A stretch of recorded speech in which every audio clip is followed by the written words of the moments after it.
Alright everybody, what's up? Welcome back to another Borderlands 3 video. A little bit of an unorthodox video that we got going on today. I've had some requests to do like some videos kind of like this. Today guys, what we're going to be doing is I'm going to be ranking my top 5 favorite assault rifles, top 5 legendary assault rifles inside of Borderlands 3 as of October 5th, 2020. So I'm not gonna spend too much time like rambling into it and stuff like that. I mean, it's not like a showcase video where I gotta spend a little bit, you know, talking about the like setup and the gear and all that stuff that we're using and stuff like that. Real quick though, I do want to say if y'all have been enjoying the content recently and do enjoy daily Borderlands 3, then make sure to subscribe. We do post daily Borderlands 3 on the channel, and we are trying to hit 5,000 subscribers by the end of the year. Got roughly 3 months left, so you're trying to help homie out and you do like Borderlands 3, make sure to subscribe. Anyways guys, with that being said, let's go ahead get right into the video. We're gonna go ahead and talk about some honorable mentions first. That's gonna be a DLC 2 assault rifle known as the Soul Render Skull Shooting Rifle. Very good. It's a dull assault rifle. It's really good. It just didn't quite make the cut. Also, I haven't really used the Soul Render 2 too much recently, but I know it's still very good. Next, we have the Sickle. Now, the reason why I have the Sickle as an honorable mention on the list is because A, I consider it more of a shotgun. I know it's technically considered an assault rifle, but for fuck's sakes, the thing shoots pellets times 10. It's a shotgun, right? Let's move on. OPQ and the No Pew Pew. The reason why they are honorable mentions is not actually in the list is because as of this moment, you cannot obtain a legitimate level 65 No Pew Pew or level 65 OPQ system. Unfortunately, they are legitimately locked behind the level 57 level cap, and obviously, you know, being a level 65, they're still good, but man, it just sucks that we can't get them legitimately at you know, level 65. Anyways guys, with that being said, we're gonna go ahead and get into our top 5. Now, coming in at number 5, we're going to have none other than the rocket rifle, baby. That's right, the Ogre is coming in at number 5. One of my favorite assault rifles in the game. First off, I love this gun for Moes. For Moes, you can do so much work with it, especially the main like set that I like to look for is a ×2 with consec kits that gets a massive amount of damage out of it versus something like the 200 splash anointment. It's really annoying to hop in and out of Iron Bear on Moes, so I found that consec kits for assault rifles for Moes is definitely the way to go. For sure. Or, you know, 5150 can also work really well if you are trying to run like bloodletter build type of setup.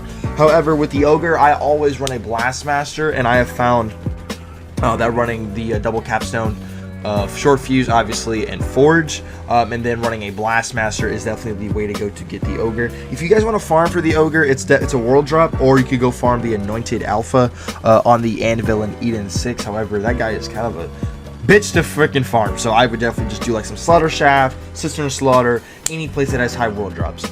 But yeah, with that being said though, we're gonna go ahead and go on to our number 4 spot, and that is going to be none other than the Chaos Dull Assault Rifle.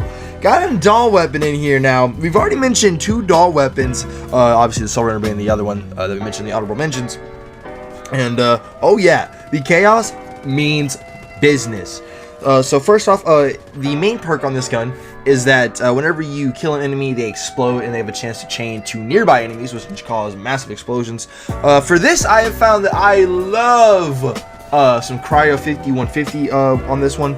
However, obviously, you know, consec kits on the Chaos would still do work. The gameplay that y'all are seeing of this Chaos is a 5150 on a bloodletter build. Obviously, running URAD with a Cryo. You know, with it, like it drops as a cryo, then run the URAD anointment.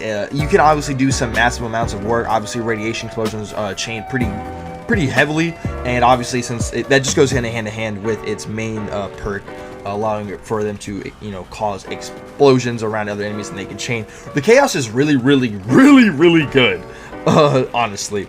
Then obviously, if you do want to farm the Psychobillies, guys, I would highly recommend the Psychobillies. If you want to farm for the Chaos, the Psychobillies are the dedicated drop over in the Ember Mire on Eden 6, or you could totally just do a world drop for them. That's what I generally do. For like, I ain't gonna lie, guys, some of these dedicated drops don't even feel like dedicated drops to me. So I just run the smoke, baby, and I just run the freaking world drops anyways. But yeah, Chaos is really good. I have found a lot of success with a 5150 cryo one, or just like anyone with a 5150 on a good bloodletter build. Max out your desperate measures, your drowning in brass, and you should be good to go, as well as make sure you get your short fuse. Short fuse for all most players is a very, very must for a lot of, well, I wouldn't say must, but it's just such good damage. You can't go wrong with that damage. Also combine the fact that you know, you're gonna be getting your fire that's skagged in with the explosions and the short fuse. Yeah, dude, the chaos is just kind of insane. Anyways, we're gonna go ahead, guys, move on to our number 3, and I'm not gonna lie, I have 2 here. I'll show gameplay of both of them, but I have 2 Jacobs assault rifle. Obviously, that's going to be the Clairvoyance and the Stone Thrower. Now, guys. Let's just be real here. Any DLC 2 owners know how good the Clairvoyance is. The Clairvoyance is farmed from Kree in the Curse Haven, so do keep that in mind. And the Stone Thrower is farmable from Cormash in the Ashfall Peaks. Another thing I want to mention is that the Stone Thrower you can farm from anywhere inside of DLC 3 if you want.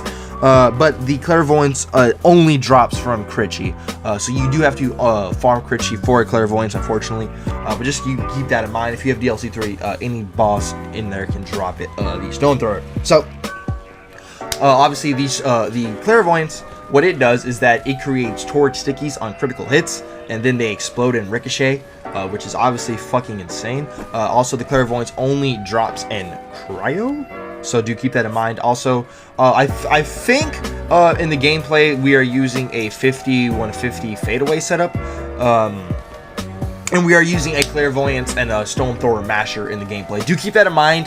Mashers are definitely the best sort of prefix, suffix way you want to roll your Jacobs assault rifles, or, you know, Jacobs guns other than, like, you know, shotguns and stuff like that are mashers, because it goes from a 1 pellet to a ×4. Also, whenever that happens, we can pull 5 points out of 2 Fang and put them somewhere else, just allowing us to do a lot more damage and get a lot more utility out of these weapons. They're very, very good. The Stone Throwers main perk is that it ricochets on normal hits, not critical hits, which is pretty cool. And if you do crit, a ricochet and they pass through the enemy, which is honestly pretty insane. No, I did not. Okay, yeah, I did not post the. We're gonna have a Stone Thrower showcase going up probably within the next 2 or 3 days, and we are using a 5150 URAD fadeaway setup, and the amount of damage that it just causes is really, really insane. But yeah, I put these guys at number 3. Literally because they are DLC, which is unfortunate because, you know, they are locked behind a technically locked behind a paywall. Technically, you know what I'm saying? I mean, it's $15 DLC, or, you know, if you want to get both of them, you technically have to spend $30 just to get each DLC because they're not in the same.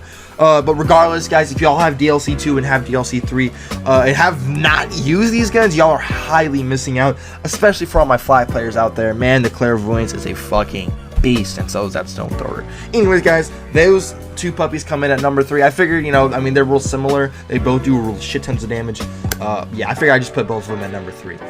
Anyways, though, let's go ahead and move into our number 2 spot.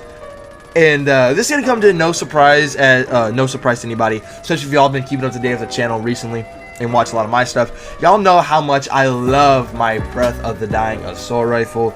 This thing's a complete menace, right? So the perk on this is that whenever you kill enemies, it releases a big, like, circle of corrosive blobs that do a shit ton of damage. They get mayhem scaling, they get fired and skagged in, they do insane amounts of damage.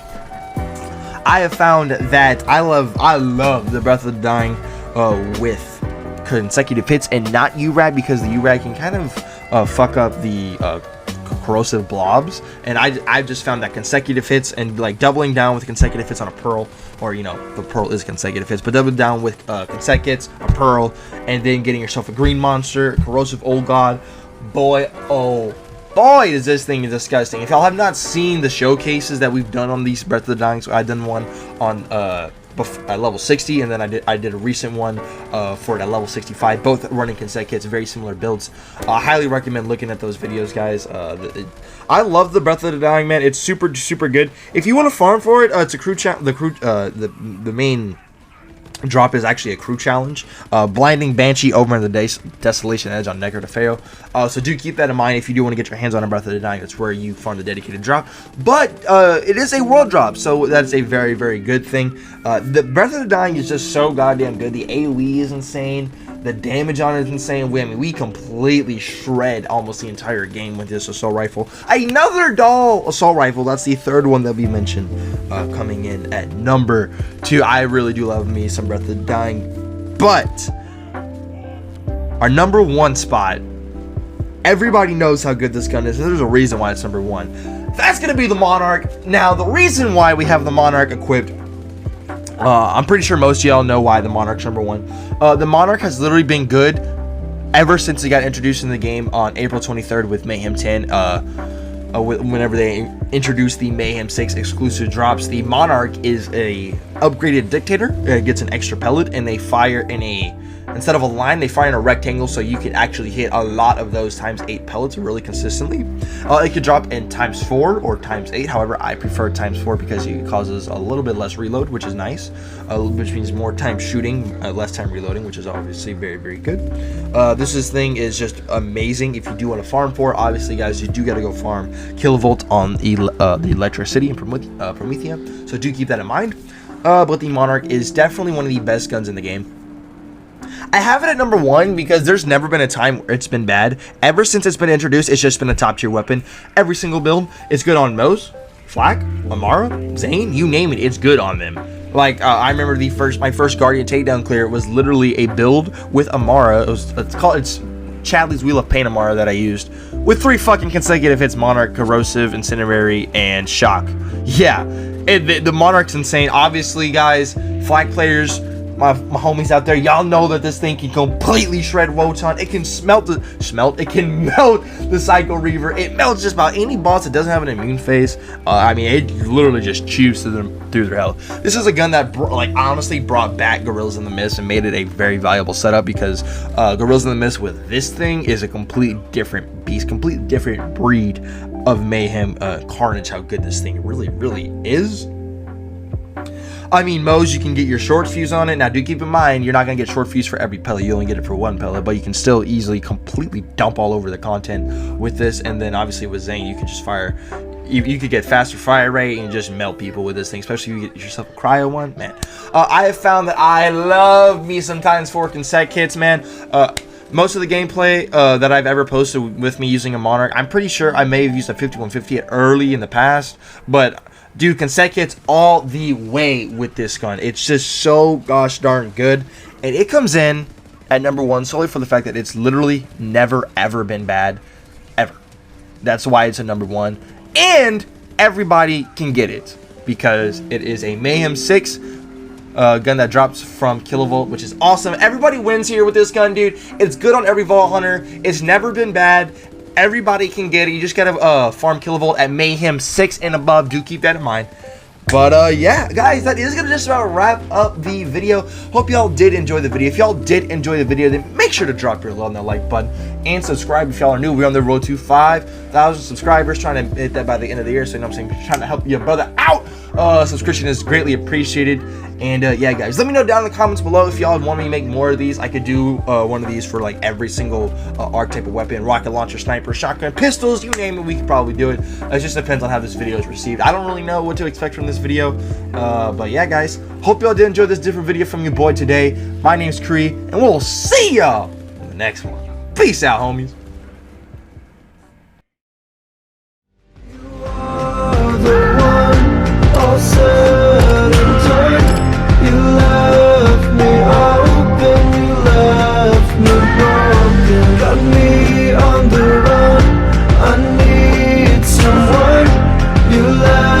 Me